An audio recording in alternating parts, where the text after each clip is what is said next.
హైదరాబాద్లోని ఒక పెద్ద సాఫ్ట్వేర్ కంపెనీ. రామ్ ఒక సీనియర్ డెవలపర్. కొత్తగా జాయిన్ అయిన ప్రియకు ప్రాజెక్ట్ వివరించే క్రమంలో ఇద్దరి మధ్య స్నేహం మొదలై, అది ప్రేమగా మారుతుంది.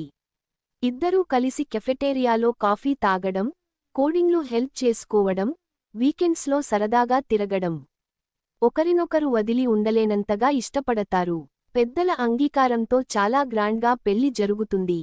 కొత్త జంట సాఫ్ట్వేర్ లైఫ్ చాలా కలర్ఫుల్గా మొదలవుతుంది.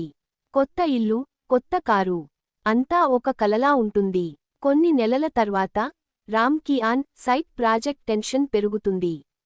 అర్ధరాత్రి దాకా ఆఫీస్ కాల్స్, ల్యాప్టాప్తోనే సమయం గడపడం వల్ల ప్రియతో మాట్లాడటం తగ్గిపోతుంది. చిన్న చిన్న విషయాలకే ఇద్దరి మధ్య గొడవలు మొదలవుతాయి.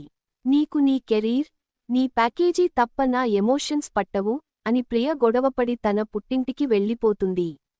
ఇద్దరూ విడాకుల దాకా వెళ్తారు. ఒకరి నంబర్ ఒకరు బ్లాక్ చేసుకుంటారు. రామ్ ఆఫీసులో ప్రమోషన్ కొడతాడు, చాలా డబ్బు సంపాదిస్తాడు. కాని ఇంటికి రాగానే ఆ నిశ్శబ్దాన్ని తట్టుకోలేకపోతాడు. ప్రియ లేని ఇల్లు నరకంలా అనిపిస్తుంది.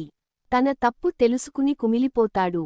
చాలా కాలం తర్వాత ఒక పాత స్నేహితుడి పెళ్లిలో ఇద్దరూ ఎదురెదురు పడతారు.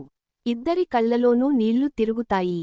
మాటలు రావు, కాని మనసులో ఉన్న బాధ అంతా ఒకరి ముఖం ఒకరు చూసుకోగానే అర్థమవుతుంది.